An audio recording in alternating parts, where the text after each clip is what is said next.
In 2003, following the success of Spider-Man and X2 X-Men United, audiences expected another straightforward superhero blockbuster. Instead, what they got was a Greek tragedy disguised as a comic book movie. They got Hulk.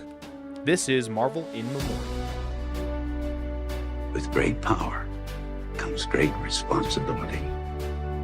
What more could I lose?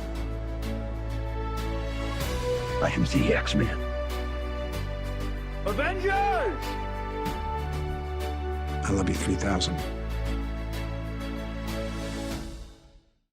The story begins decades before Bruce Banner ever transforms. In the 1960s, scientist David Banner is conducting forbidden genetic experiments, attempting to enhance human DNA for military purposes. He secretly experiments on himself and unknowingly passes altered genes to his unborn son, Bruce Banner. Years later, when his wife finds out, she threatens to expose him. David kills her. Young Bruce witnesses fragments of the trauma before David is imprisoned and Bruce is adopted. Bruce Banner, now an adult, is a brilliant but emotionally distant scientist researching cellular regeneration. He works alongside Betty Ross, the daughter of General Thunderbolt Ross. An accident in Bruce's gamma lab exposes him to massive radiation, but instead of killing him, it awakens something. The Hulk was not created that day, he was unleashed. After an emotional confrontation, Bruce transforms for the first time in a desert facility. Hulk escapes military capture, leaping across canyons in one of the earliest large-scale CGI character showcases in film history. General Ross sees Bruce as a weapon and a threat, but also as a proof of concept. Betty sees him as a man in pain. David Banner is released from prison and reveals the truth. Bruce's powers are not an accident, they are inheritance. David becomes obsessed with harnessing Hulk's power, not to save the world, but to prove his own genius. He injects himself with experimental compounds, mutating into an unstable, absorbing being capable of manipulating energy. The film builds to an operatic confrontation between father and son, not a city-leveling brawl, but a psychological reckoning. The climax takes place in a storm-lashed desert.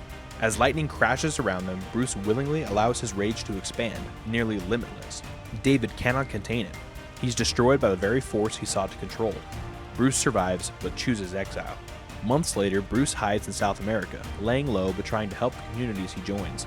Then suddenly he's threatened and turns to his opponent and says, "You wouldn't like me when I'm angry." To understand Hulk, you have to understand Ang Lee. Lee was coming off Crouching Tiger, Hidden Dragon, an Oscar-winning martial arts epic.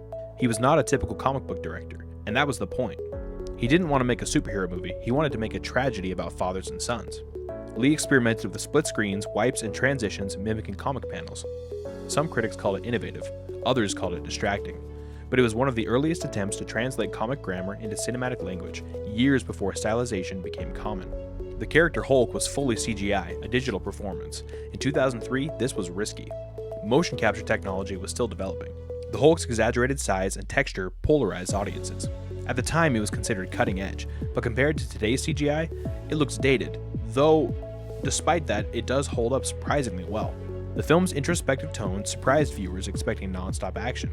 Instead of quips and spectacle, they got Freudian trauma and operatic pacing. The result? Divisive box office, mixed reviews, a misunderstood film. Which is why Marvel rebooted the character just 5 years later in The Incredible Hulk. Now you know the drill, when we're talking Marvel, we must assume doom. But before we can do that, spoiler warning. We're going to talk Avengers Doomsday and leaks and speculation and all that, so spoilers. Spoiler warning. Spoilers. We good?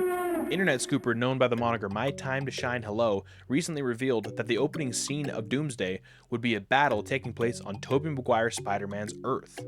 In this scene, Tobey's Earth, Earth 96283, and the X-Men's Earth would be undergoing an incursion. Now, according to Shine, the X-Men would be fighting against Tobey Maguire Spider-Man as well as the rehabilitated Doc Ock from after the events of No Way Home in order to save one of their universes. Now, as I'm sure you know, the only way to save your own universe is to destroy the other universe's Earth. By destroying that Earth, you destroy their universe and save your universe from the incursion. Well, we've heard that the X-Men have experienced several incursions, and each time they had to fight the defenders of those Earths/universes. So what does that have to do with the Hulk? Well, let me cook for a second. In the official novelization of Sam Raimi's Spider-Man, the reader learns that J. Jonah Jameson had scheduled a meeting with none other than Bruce Banner and Reed Richards, confirming their existence in that universe. Since Hulk came out just 1 year after Spider-Man, it's not that much of a stretch to insinuate that they take place in the same universe. The book also features a scene where two police officers mention some news about soldiers that were being thrashed by an incredible Hulk. Now, technically, Eric Bana's Hulk takes place in Earth 400083, but that doesn't mean that he stayed on the Earth forever, and that also doesn't mean that there isn't a variant of Eric Bana Hulk somewhere else in the multiverse. And then there's the mention of Reed Richards. The Tim Story Fantastic Four movie would release in 2005, putting it in the same time period. Again, it's not that hard to imagine that they could have also been in the same universe. Now, I know you big sweaty nerds are going to come after me if I don't say this, so yes, the Tim Story Fantastic Four took place on Earth 121698, but still, variants, multiverse, it could happen. Well, we've gone this deep, so there's no reason to stop now. In Spider-Man 2, J. Jonah Jameson serves up another juicy Easter egg. When the Daily Bugle is trying to come up with a villainous name for Dr. Otto Octavius, a staffer named Ted Hoffman threw out the name Dr. Strange, to which Jameson says, "That's good, but it's taken." So yeah, I'm pretty confident confirming that Doctor Strange is canon to Earth 96283. When the 2016 Doctor Strange movie was being made, they had looked at Joaquin Phoenix to play the role. So as far as I'm concerned, Joaquin Phoenix is Earth 96283's Doctor Strange. But wait, there's more. Also in Spider-Man 2, a garbage worker played by Brent Briscoe discovers the discarded supersuit of Spider-Man in a garbage can. He turns it into J. Jonah Jameson for a reward. Well, the novelization reveals a pretty major comic book tie-in where that garbage man is none other than an amnesiated Namor the Submariner.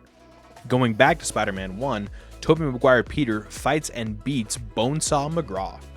In the scene before that, Bonesaw beats a wrestler played by Scott L. Schwartz, who was confirmed in the novelization to be Jack Murdock, aka Battlin' Jack Murdock.